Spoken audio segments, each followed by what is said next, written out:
The list of Democrat candidates growing to now nearly 24. And we welcome now one of them to the show, a former businessman. He's a two-term governor of Colorado. He's 2020 contender. He's Democrat, Governor John Hickenlooper. Great to see you, Governor. It's a pleasure to have you on. You bet. Thanks for having me on. Governor, you recently wrote an op-ed for the Wall Street Journal saying you're running to save capitalism. Can you tell us about it? Yeah, I just wanted to make the point that capitalism as it works now in America isn't serving the people of America. And just because we have a strong stock market doesn't mean America is better off. And, you know, I'm an entrepreneur. Colorado's gone from 40th in job creation to, for the last 3 years, the #1 economy in the country. But it doesn't mean that capitalism is succeeding. You know, there are now 7.5 million job openings versus 5.8 million unemployed. What's really interesting, Governor, is that, you know, in these debates, you want to have people sharing common truths and facts. I mean, Democrats have used really flawed data in the income inequality fight. It's misleading voters. I mean, the Federal Reserve says that survey that says that those making less than those that don't have $400 for emergencies, like 4 out of 10 people, it's skewed toward, the Federal Reserve says, those making less than 40K. The Federal Reserve says that is mostly lower income people surveyed.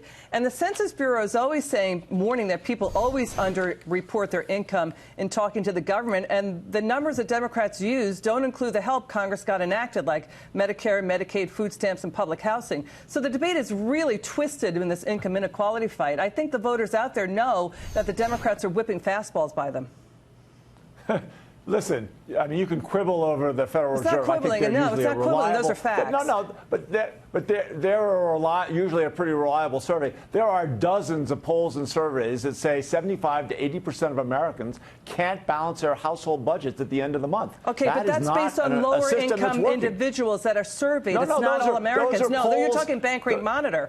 See, that's the thing. Let me back up. When you talk that, forgive me, I'm sorry to interrupt. You say you want to adjust capitalism. How do you want to adjust capitalism? It looks like capitalism is working pretty good right now. I mean, political considerations often trump or override good economics when you have the government stepping in, right? So how are you going to fix capitalism?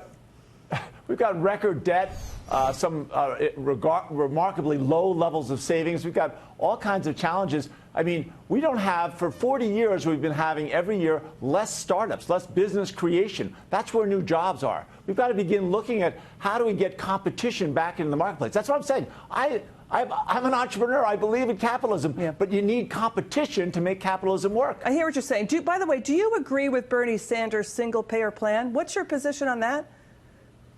No, I think that what we need is a public option. In other words, people that can't get health care on the private exchanges need to have, Medicare or Medicare Advantage. But I don't believe you're going to take health care insurance away from 150 million people without a needless battle.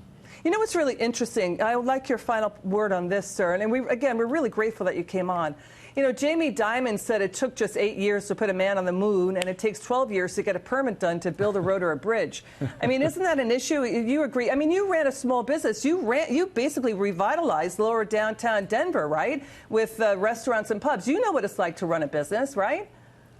Yeah, and I believe that you need appropriate regulation. We were able to get the oil and gas industry to work with the environmental community and create methane regulations by everyone working together. While I was governor, we went through 24,500 rules and regulations in Colorado, and we either simplified or even got rid of, almost 11,000. That's appropriate regulation, but you still need regulation. I hear what you're saying, because, listen, we all agree pollution is hideous. But, sir, you've been really interesting. Governor, will you come back on? I really like this debate and, talking to you about this. So you gave some insights and perspectives there that I think the Democrat Party needs to listen to more. You're a really interesting individual. I mean, you ran a business. You're a two-term governor, and you've got a lot of thoughts and ideas there. Governor, can you come back on soon?